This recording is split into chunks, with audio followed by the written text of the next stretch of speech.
Last time out we saw the return of reigning Premier League champion Simon Harvey in the Lamborghini Vienna, who put on a powerful display. Not only that, we had two new rookies in the Toyota and the Fiat take to the track. And Corey Pinkney at long last broke his curse at the Diecast Wars by advancing to a series semi-finals in the Formula McLaren setup. What's going to happen in today's episode?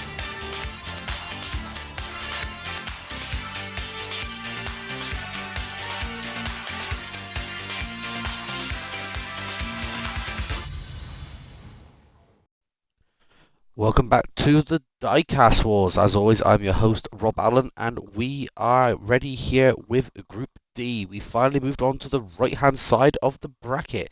Only 3 groups to go, and still 18 drivers with a chance of advancing through to the series semi-finals. We have a very good amount of talent in today's episode.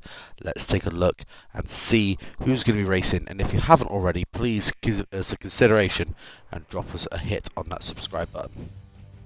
So up first, it's the return of Rachel Davis in her Mercedes-AMG GT. Rachel has been here for quite a while now. She has done extremely well in previous seasons before, and her highest finish was in Season 3 a long time ago.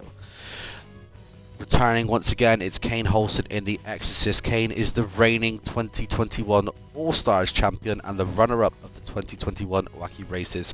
The car is referred to as the Exorcist due to the amount of cars it's killed in the past. John Recevuer in the Opal Kadett Coupe. Now, John has raced here before in Season 5. He came third. Back then he had a Ford Mustang 302. Bit of a downgrade if you ask me, but he may have a Mustang again in the future. Richard Campbell is back in the Jaguar XJ2220. This car was formerly driven by Chris Lowley. Richard is also partaking in the Formula 1 League. Let's hope that he's having better luck here than he does in the F1 League. And Dawn Wheeler is in the Renault Twizy. Dawn Wheeler is a new driver to the track, to the point we don't even know who she is. She just randomly turned up one day and she took a car, but she started asking strange questions, so it was fine. And seeded number 3 is the form of Hayden Mulvey in the Donut Drifter. Did really well in the Premier League, is always a fan favourite, and was the runner-up in Season 2. Can Hayden go far in Season 7? So it seems we have a little bit of a graphics error for the starting lineup. Meanwhile, I can confirm that Hayden Mulvey has taken his position at the far right-hand side of the grid. As you can see there, the checker flags are waved, and it is away we go with today's group. And we've already got a yellow flag, and I don't know if we've got an obstruction there or not. We'll have to go to the judges naturally. We'll cut over to the replay camera now.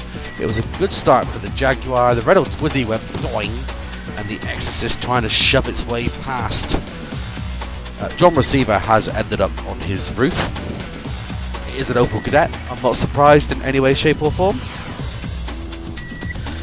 And obviously the lap 1 DNF in the form of the Renault Twizy, but because the Renault Twizy has finished on its wheels, it will be back again next lap, and I thought so. Richard Campbell did obstruct, so there's no points for him there, and the Exorcist finished just in front of the Donut, so the Exorcist takes the first lap win. No one's crossed the line, so there's no bonus points awarded. Off we go with lap 2. It's a good start. I forgot to slow the video down. It's a yellow flag somewhere else. Oh, was that technically an obstruction there, or was it just... I don't think it was personally. But like I said, we do have a yellow flag further back. There seems to be a bit of a collision. However, that car is drifting forward and forward, but it seems to have stopped. Look at that, BAM! Donut taking out the Jaguar. I think it was the Donut. Anyway, the Donut got some sick air there, to be fair. I don't think Hayden's ever jumped so high. The yellow flag was rightly for Dawn Wheeler and Richard Campbell, both finishing off on their roofs, so they will sit the next lap out, but John Recevuer will be back in the next lap. Cain Holsen currently leading with 12 points, Hayden Mulvey in second with 10. On now with lap 3, 4 drivers going down the track, and it's a good start for the Donut and the Exorcist. I don't think anyone dares get in the Exorcist's way out risk of their car getting damaged too brutally. I do think John's on his... Oh, we've got a bit of a red flag going off. We've got a damaged track. Red flag means that if the track is damaged and I've not caught it, I've watched it back on the replay, it means that the lap does get redone. Let's have a look. So we see here, the Exorcist gets flipped. Yeah, 3 cars got affected there. John's going to be breathing a sigh of relief. So we are going to go with lap 3 once again. So lap restart, the Donut and the Exorcist getting off to a good start again on the second attempt at lap 3. The Exorcist out in front. And there is a yellow flag. Who's that crossing the line? It's the Exorcist. Oh, you gotta love that car. So what has happened a bit further back? Let's take a look. Oh, good recovery there from the Donut. It was on its side and you saw it recover well. John, unfortunately, and neither could Rachel recover from that one. But the Donut looked like it had a Shremec, a self-righting mechanism. And Cain has extended that lead with 19 points. Hayden with 15. It looks very much in control of the Donut and the Exorcist, who will be advancing through to the series semi-finals. On now with lap 5. Don't think we're going to have a yellow flag. We're not, but I do think the cars have come to a stop, and they have. Hayden takes the lead on the Exorcist. Look at that. On now with lap 5, and it's all 6 drivers back on the track at long last, so expect some mayhem here at the merger. And once again, yeah, there's a yellow flag. I do think that's the Donut that's at the back, that's on its roof. I think there's somebody else on its roof on the main straight. Who's this crossing the line? It is the Jaguar that is crossing the line, clawing back some points. Still a couple of laps left to go in this race. We'll cut to the replay now to see, have a look what happened. Bam! The Donut coming off and John on his roof again.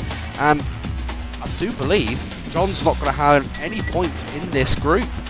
And the Exorcist is on its roof. That could be the Donut and the Exorcist sitting out lap 6 spells good news for the Jaguar. The Jaguar's got a real shot here, clawing its way through into the series semi-finals.